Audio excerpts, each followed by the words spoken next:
So hello guys, welcome back to my channel. और आज का वीडियो काफ़ी इंपॉर्टेंट होने वाला है क्योंकि गाइस आज के इस वीडियो में हम बात करने वाले हैं प्राचीन इतिहास पर आधारित ऐसे टॉप जी के एमसीक्यू जो काफ़ी इंपॉर्टेंट होने वाले हैं पेपर के पॉइंट ऑफ व्यू। तो यहाँ सभी क्वेश्चन के आंसर को अच्छी तरह से याद में रख लेना है क्योंकि सभी क्वेश्चन इंपॉर्टेंट है। और हाँ, अगर आप चैनल पर नए होंगे तो इसे सब्सक्राइब करना ना भूलें और बेल आइकन को दबा दें। तो शुरुआत करते हैं आज के हमारे इस जी के स्टडी की। तो सबसे पहला प्रश्न है कि चंद्रगुप्त मौर्य के समय यूनानी राजदूत कौन था? तो सही जवाब है मेगास्थनीज। यूनानी राजदूत था मेगास्थनीज, जो कि चंद्रगुप्त मौर्य के शासनकाल में भारत आया था। नेक्स्ट, इंडिका ग्रंथ के लेखक कौन थे? सही जवाब मेगास्थनीज। मेगास्थनीज एक यूनानी राजदूत था जो कि चंद्रगुप्त मौर्य के शासनकाल में भारत आया था और उसने इंडिका नामक पुस्तक लिखा था। नेक्स्ट, अशोक ने किस युद्ध के बाद बौद्ध धर्म अपनाया? तो इसका सही जवाब है कलिंग के युद्ध के बाद में। अशोक ने कलिंग के युद्ध के बाद में बौद्ध धर्म को अपनाया था। इम्पोर्टेंट प्रश्न है ये, क्योंकि कलिंग के युद्ध के बाद में अशोक का हृदय परिवर्तन हुआ और उसने इतना खून खराबा देखकर हृदय परिवर्तन हुआ और उसने बौद्ध धर्म को अपनाया और अहिंसा के मार्ग पर चलने का वचन उन्होंने लिया। और कलिंग का युद्ध हुआ था 261 ईसा पूर्व में। 261 ईसा पूर्व में हुआ था कलिंग का युद्ध। नेक्स्ट, अशोक ने धम्म अशोक के धम्म का मुख्य उद्देश्य क्या था? तो उनका उद्देश्य था नैतिक आचरण। अशोक के धम्म का मुख्य उद्देश्य था नैतिक आचरण। अगला प्रश्न, अशोक के स्तंभ लेख किस सामग्री से बने हैं? तो वह पत्थर से बने हैं। अशोक के जो स्तंभ लेख है वो बने हैं पत्थर से। अगला प्रश्न, मौर्य प्रशासन में समाहर्ता का कार्य क्या था? तो वो था कर संग्रहण का, यानी टैक्स कलेक्शन का काम था मौर्य प्रशासन में समाहर्ता का कार्य। नेक्स्ट, मौर्य काल में गुप्तचरों को क्या कहा जाता था? तो इसका सही जवाब है स्पास। मौर्य काल में गुप्तचरों को स्पास कहा जाता था।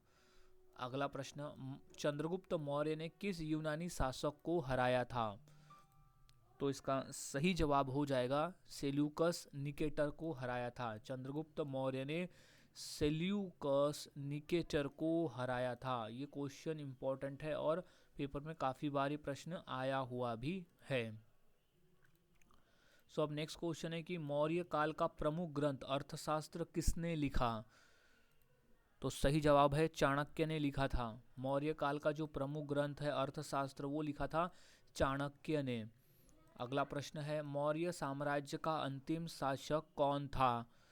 तो सही जवाब है बृहद्रथ। मौर्य साम्राज्य का जो अंतिम शासक था वो था बृहद्रथ।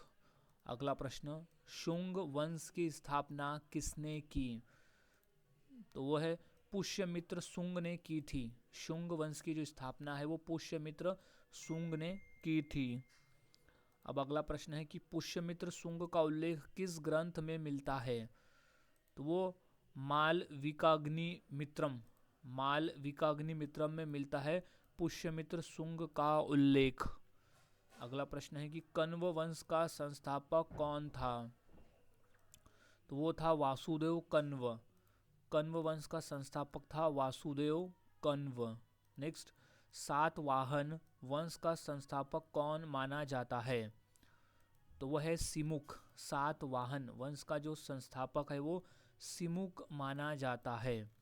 अगला प्रश्न है कि गौतमी पुत्र सातकर्णी की उपलब्धियों का वर्णन किस अभिलेख में है? तो वो नासिक प्रस्थिति में है गौतमी पुत्र सातकर्णी की उपलब्धियों का वर्णन। नेक्स्ट, सातवाहन काल में प्रचलित भाषा कौन सी थी? तो वो भाषा थी प्राकृत भाषा। सातवाहन काल में प्रचलित भाषा थी प्राकृत भाषा। नेक्स्ट, पश्चिमी क्षत्रपों का प्रसिद्ध शासक कौन था? तो वो था रुद्रदामन। पश्चिमी क्षत्रपों का प्रसिद्ध शासक था रुद्रदामन। अगला प्रश्न है, जूनागढ़ अभिलेख किस शासक से संबंधित है? तो वह है रुद्रदामन से। जूनागढ़ अभिलेख जो है वो रुद्रदामन शासक से संबंधित है। नेक्स्ट, कुषाण वंश का संस्थापक कौन था? तो सही जवाब है कुजुल कडफिसेस। कुजुल कडफिसेस है कुषाण वंश का संस्थापक। अगला प्रश्न है कि कनिष्क की राजधानी कहाँ थी? तो सही जवाब है पुरुषपुर में थी। कनिष्क की जो राजधानी थी वो थी पुरुषपुर में। अगला प्रश्न है कि चौथी बौद्ध संगीति किसके काल में हुई? तो वो कनिष्क के काल में हुई थी। चौथी बौद्ध संगीति जो है वो कनिष्क के काल में हुई। अगला प्रश्न है कि महायान बौद्ध धर्म का विकास किस काल में हुआ? तो वो कुषाण काल में हुआ। महायान बौद्ध धर्म का जो विकास है वो कुषाण काल में हुआ था। नेक्स्ट, कनिष्क के काल में प्रसिद्ध बौद्ध विद्वान कौन था? तो वो नागार्जुन, वसुमित्र और अश्वघोष, ये तीनों थे कनिष्क के काल में प्रसिद्ध बौद्ध विद्वान। तो ऑप्शन नंबर डी हो जाएगा सभी, इसका सही जवाब होगा। नेक्स्ट है कि अश्वघोष द्वारा रचित ग्रंथ कौन सा है? तो वो है बुद्ध चरित्र। अश्वघोष द्वारा रचित जो ग्रंथ है वो है बुद्ध चरित्र। अगला प्रश्न है गुप्त वंश का वास्तविक संस्थापक कौन माना जाता है? तो वो है चंद्रगुप्त प्रथम। गुप्त वंश का जो वास्तविक संस्थापक है वो चंद्रगुप्त प्रथम को माना जाता है। नेक्स्ट, चंद्रगुप्त प्रथम ने किस उपाधि को धारण किया था? तो वो है महाधीराज की उपाधि। चंद्रगुप्त प्रथम ने महाधीराज की उपाधि को धारण किया था। नेक्स्ट, समुद्रगुप्त को भारत का नेपोलियन किसने कहा था? तो वह विसेंट ए स्मिथ ने कहा था समुद्रगुप्त को भारत का नेपोलियन। अगला प्रश्न है कि प्रयाग प्रस्थिति की रचना किसने की? तो वह हरिसेन ने की थी। प्रयाग प्रस्थिति की रचना जो है वो हरिसेन ने की थी। अगला प्रश्न है कि चंद्रगुप्त द्वितीय का अन्य नाम क्या था? तो वो था विक्रमादित्य। चंद्रगुप्त द्वितीय का अन्य नाम था विक्रमादित्य। नेक्स्ट, चंद्रगुप्त द्वितीय के दरबार में प्रसिद्ध चीनी यात्री कौन आया था? तो वो था फाहान। चंद्रगुप्त द्वितीय के दरबार में जो प्रसिद्ध चीनी यात्री था वो फाहान आया था। नेक्स्ट, फाहान ने भारत में किस धर्म का अध्ययन किया? तो वो बौद्ध धर्म का अध्ययन किया था फाहान ने भारत में। अगला प्रश्न है कि गुप्त काल में भूमिदान को क्या कहा जाता था? तो वो अग्रहार कहा जाता था। गुप्त काल में भूमिदान को अग्रहार कहा जाता था। अगला प्रश्न है कि गुप्त काल में प्रयुक्त स्वर्ण सिक्के को क्या कहा जाता था? तो वो कहते हैं दिनार। गुप्त काल में प्रयुक्त स्वर्ण सिक्के को दिनार कहते हैं। नेक्स्ट, गुप्त काल में विश्वविद्यालय कहाँ स्थित था? तो वो नालंदा में। गुप्त काल में विश्वविद्यालय नालंदा में स्थित था। नेक्स्ट, कालिदास किस काल से संबंधित थे? तो वो गुप्त काल से संबंधित थे। कालिदास का जो संबंध था वो था गुप्त काल से। अगला प्रश्न, कालिदास की प्रसिद्ध कृति कौन सी है? तो रघुवंश, कुमार संभव, मेघदूत, ये तीनों थे कालिदास के प्रसिद्ध कृति। तो ऑप्शन नंबर जो डी कहता है सभी, इसका सही जवाब हो जाएगा। नेक्स्ट है कि आयुर्वेद के प्रसिद्ध ग्रंथ चरक संहिता के लेखक कौन थे? तो वो थे चरक। आयुर्वेद के प्रसिद्ध ग्रंथ चरक संहिता के लेखक थे चरक। अगला प्रश्न है कि सुश्रुत संहिता किससे संबंधित है? तो वो शल्य चिकित्सा से, शल्य चिकित्सा से संबंधित है सुश्रुत संहिता। नेक्स्ट, दशमलव प्रणाली का विकास किस काल में हुआ? तो वो गुप्त काल में हुआ था। दशमलव प्रणाली का जो विकास है वो गुप्त काल में हुआ। नेक्स्ट, शून्य का प्रयोग सर्वप्रथम किस काल में हुआ? तो वो गुप्त काल में हुआ था। शून्य का जो प्रयोग है सर्वप्रथम गुप्त काल में हुआ था। नेक्स्ट है कि गुप्त काल में मंदिर स्थापत्य की शुरुआत किस शैली में हुई? तो वो नागर शैली में हुई थी। गुप्त काल में मंदिर स्थापत्य की जो शुरुआत है वो नागर शैली में हुई थी। नेक्स्ट, दशावतार मंदिर कहाँ स्थित है? तो वो है देवलगढ़ में। दशावतार मंदिर जो है वो देवलगढ़ में स्थित है। नेक्स्ट है कि अजंता की गुफाएं किससे संबंधित है, तो वो बौद्ध धर्म से संबंधित है। अजंता की जो गुफाएं है वो बौद्ध धर्म से संबंधित गुफाएं है। नेक्स्ट है गुप्त काल की प्रशासनिक भाषा क्या थी, तो वो भाषा थी संस्कृत भाषा। गुप्त काल की प्रशासनिक भाषा थी संस्कृत भाषा। नेक्स्ट, स्कंदगुप्त ने किस आक्रमणकारी को पराजित किया, तो वो था हुन। स्कंदगुप्त ने हुन आक्रमणकारी को पराजित किया। नेक्स्ट है कि हुन आक्रमणों से गुप्त साम्राज्य को सर्वाधिक क्षति किसके काल में हुई, तो वो स्कंदगुप्त के काल में हुई थी। हुन आक्रमणों से गुप्त साम्राज्य को सर्वाधिक हानि। नेक्स्ट है गुप्त काल में नगर प्रशासन का प्रमुख अधिकारी कौन था, तो वो था नगराध्यक्ष। गुप्त काल में नगर प्रशासन का जो प्रमुख अधिकारी था वो नगराध्यक्ष था। नेक्स्ट, हर्षवर्धन किस वंश से संबंधित था, तो वो वर्धन वंश से संबंधित था। हर्षवर्धन जो था वो वर्धन वंश से संबंधित था। नेक्स्ट है कि हर्षवर्धन की राजधानी क्या थी, तो वो थी कन्नौज। हर्षवर्धन की राजधानी थी कन्नौज। अगला प्रश्न है कि हर्ष चरित्र के लेखक कौन थे, तो वो थे वानभट्ट। हर्ष चरित्र के लेखक थे वानभट्ट। इंपॉर्टेंट प्रश्न है ये। नेक्स्ट क्वेश्चन है हर्षवर्धन के समय प्रसिद्ध चीनी यात्री कौन भारत आया था, तो इसका सही जवाब है हेनसांग। हेनसांग नामक जो प्रसिद्ध चीनी यात्री है वो भारत आया था हर्षवर्धन के समय में। अगला प्रश्न है कि हेनसांग ने हर्षवर्धन को किस नाम से संबोधित किया, तो वो शिलादित्य नाम से संबोधित किया था। हेनसांग ने हर्षवर्धन को शिलादित्य नाम से संबोधित किया था। नेक्स्ट है कि हर्षवर्धन किस धर्म का अनुयायी था, तो वो था बौद्ध धर्म का। हर्षवर्धन जो था वो बौद्ध धर्म का अनुयायी था। नेक्स्ट है हर्षवर्धन द्वारा आयोजित बौद्ध सभा कहाँ हुई थी, तो वो हुई थी प्रयाग में, यानी प्रयागराज में हुई थी। हर्षवर्धन द्वारा आयोजित बौद्ध सभा हुई थी प्रयाग में। नेक्स्ट, नालंदा विश्वविद्यालय को सर्वाधिक संरक्षण किस शासक ने दिया, तो वो कुमारगुप्त प्रथम ने दिया था। नालंदा विश्वविद्यालय को सर्वाधिक संरक्षण जो है वो कुमारगुप्त प्रथम ने दिया था। नेक्स्ट है वल्लभी विश्वविद्यालय किस राज्य में स्थित था, तो वो था गुजरात राज्य में। वल्लभी विश्वविद्यालय जो था वो गुजरात राज्य में स्थित था। नेक्स्ट, हर्षवर्धन द्वारा रचित ग्रंथ कौन सा है, तो वो है नागानंद। हर्षवर्धन द्वारा रचित जो ग्रंथ है वो है नागानंद।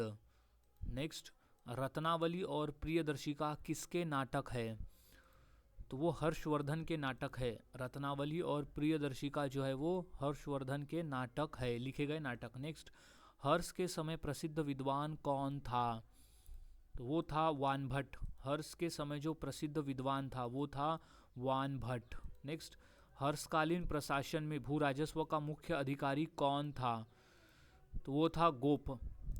हर्षकालीन प्रशासन में भू राजस्व का मुख्य अधिकारी था गोप। नेक्स्ट क्वेश्चन है दक्षिण भारत का पहला महान शासक किसे माना जाता है, तो इसका सही जवाब हो जाएगा राजराज चोल को माना जाता है। दक्षिण भारत का पहला महान शासक जो है वो राजराज चोल को माना जाता है। नेक्स्ट है सातवाहक वंश के बाद दक्षिण भारत में प्रमुख शक्ति कौन बनी, तो वो चालुक्य वंश बनी थी। सातवाहक वंश के बाद में दक्षिण भारत में चालुक्य वंश जो है वो एक प्रमुख शक्ति बनी थी। नेक्स्ट, चालुक्य वंश का संस्थापक कौन था, तो वो था पुलकेशिन। चालुक्य वंश का संस्थापक था पुलकेशिन प्रथम। नेक्स्ट प्रश्न, पुलकेशिन द्वितीय की उपलब्धियों का वर्णन किसने किया, तो वो रवि कीर्ति ने किया था।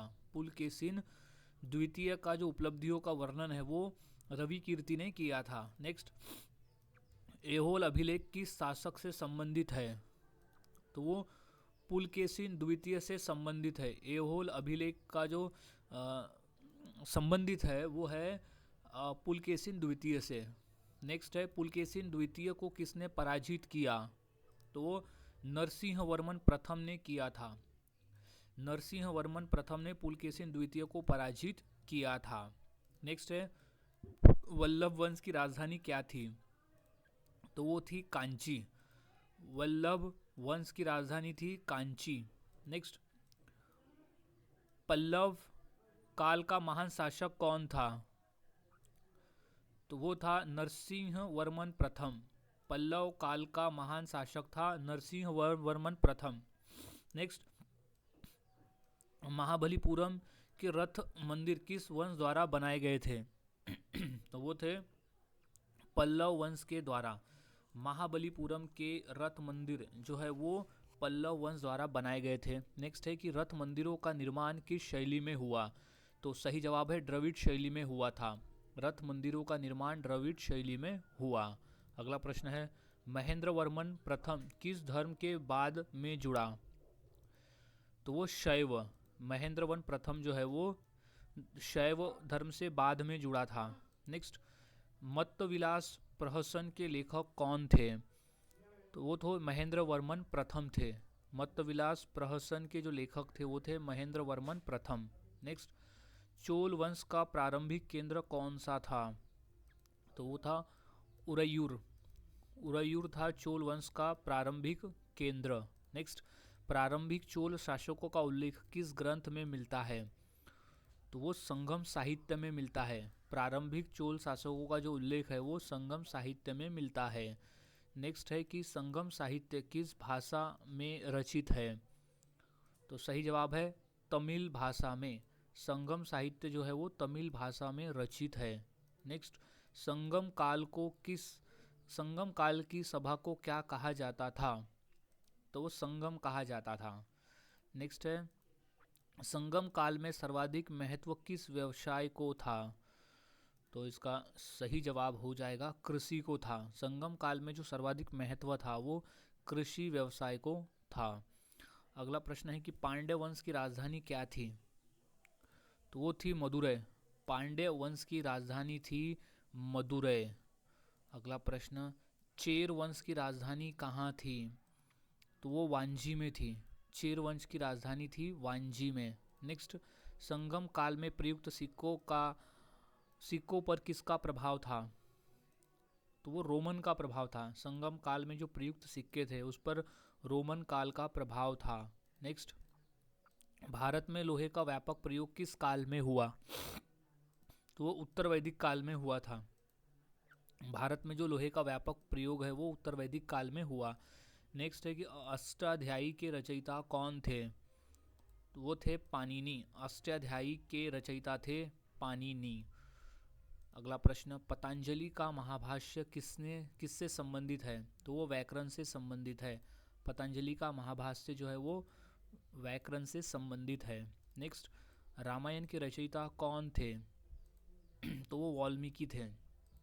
रामायण के जो रचयिता माने जाते हैं वो है वाल्मीकि, महर्षि वाल्मीकि। नेक्स्ट, महाभारत के रचयिता कौन माने जाते हैं? तो वो है वेद व्यास। महाभारत के जो रचयिता है वो वेद व्यास माने जाते हैं। नेक्स्ट है, पुराणों की संख्या कितनी है? तो वो है 18। पुराणों की जो संख्या है वो टोटल 18 है। नेक्स्ट, मनुस्मृति किससे संबंधित है? तो वो समाज और कानून से संबंधित है। मनुस्मृति समाज और कानून से। नेक्स्ट, गुप्त काल में प्रसिद्ध खगोलशास्त्री कौन थे? तो वो आर्यभट्ट, वरामिहिर और ब्रह्मगुप्त, ये तीनों थे। तो ऑप्शन नंबर जो डी है वो सही जवाब हो जाएगा सभी। नेक्स्ट है, आर्यभट्ट की प्रमुख कृति कौन सी है? तो है आर्यभट्टीय। आर्यभट्ट की प्रमुख कृति कौन सी है? तो वो है आर्यभट्टीय। नेक्स्ट, वरामिहिर की रचना कौन सी है? तो वो है बृहत संहिता। वरामिहिर की जो रचना है वो है बृहत संहिता।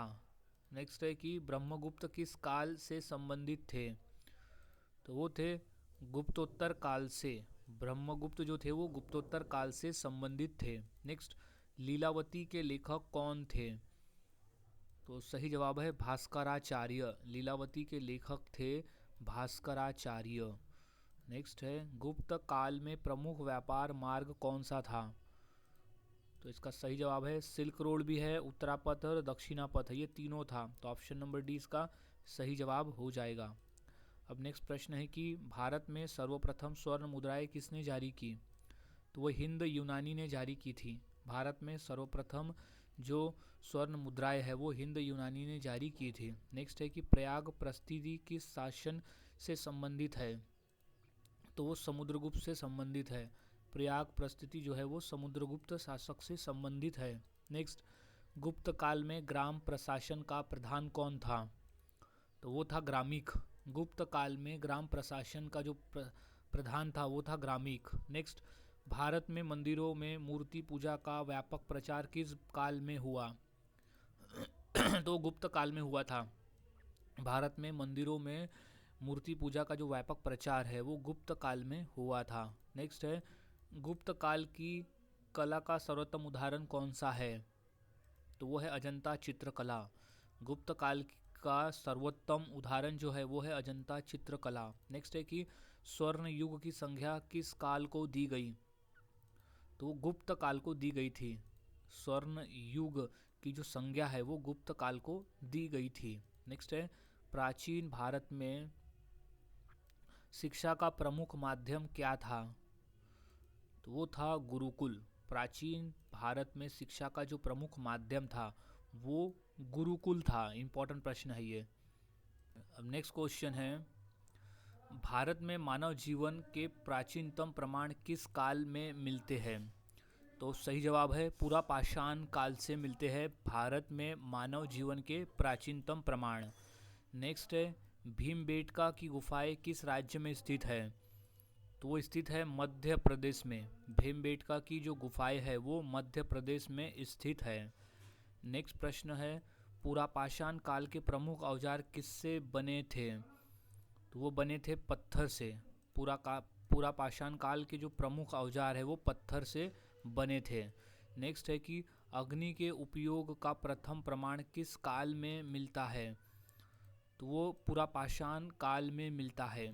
अग्नि के उपयोग का जो प्रथम प्रमाण है वो पूरा पाषाण काल में मिलता है। नेक्स्ट है, मध्य पाषाण काल की प्रमुख विशेषता क्या थी? तो वो थी माइक्रोलिथिक औजार। मध्य पाषाण काल की जो प्रमुख विशेषता थी वो थी माइक्रोलिथिक औजार। नेक्स्ट है, नवपाषाण काल की प्रमुख खोज क्या थी? तो वो है कृषि। नवपाषाण काल की जो प्रमुख खोज थी वो थी कृषि। नेक्स्ट, मेहरगढ़ स्थल किस काल से संबंधित है? तो वो नवपाषाण काल से संबंधित है। मेहरगढ़ स्थल जो है वो नवपाषाण काल से संबंधित है। नेक्स्ट, ताम्रपाषाण काल में किस धातु का प्रयोग हुआ? तो वो हुआ था तांबा का। ताम्रपाषाण काल में तांबा धातु का प्रयोग हुआ। नेक्स्ट, हड़प्पा सभ्यता किस नदी घाटी में विकसित हुई? तो वो हुई थी सिंधु नदी में। हड़प्पा सभ्यता जो है वो सिंधु नदी घाटी में विकसित हुई थी। नेक्स्ट, हड़प्पा सभ्यता का अन्य नाम क्या था? उसका नाम था सिंधु घाटी सभ्यता। हड़प्पा सभ्यता का अन्य नाम था सिंधु घाटी सभ्यता। नेक्स्ट, हड़प्पा सभ्यता का काल लगभग कितना माना जाता है? तो इसका सही जवाब है 3300 से 1300 ईसा पूर्व माना जाता है हड़प्पा सभ्यता का काल। अगला प्रश्न, हड़प्पा सभ्यता की खोज किसने की? तो सही जवाब है दयाराम साहनी ने की थी। हड़प्पा सभ्यता की खोज जो है वो दयाराम साहनी ने की थी। अब नेक्स्ट क्वेश्चन है कि मोहनजोदड़ो की खोज किसने की? तो इसका सही जवाब है राखलदास बनर्जी ने की थी मोहनजोदड़ो की खोज। नेक्स्ट है, हड़प्पा सभ्यता के लोग किस धातु से परिचित थे? अपरिचित थे, यानी अनजान थे, तो वो थे लोहा से। हड़प्पा सभ्यता के लोग जो है वो लोहा धातु से अपरिचित थे। नेक्स्ट, हड़प्पा सभ्यता की लिपि कैसी थी? तो वो चित्रलिपि थी। हड़प्पा सभ्यता की जो लिपि थी वो चित्रलिपि थी। नेक्स्ट, हड़प्पा सभ्यता में सबसे बड़ा बंदरगाह कौन सा था? तो वो था लोथल बंदरगाह। हड़प्पा सभ्यता में सबसे बड़ा बंदरगाह था लोथल। नेक्स्ट, ग्रेट बाथ किस स्थल से संबंधित है? तो वो मोहनजोदड़ो से संबंधित है। ग्रेट बाथ जो है वो मोहनजोदड़ो से संबंधित है। अब नेक्स्ट प्रश्न है कि धोलावीरा किस राज्य में स्थित है? तो वो है गुजरात राज्य में। धोलावीरा जो है वो गुजरात राज्य में स्थित है।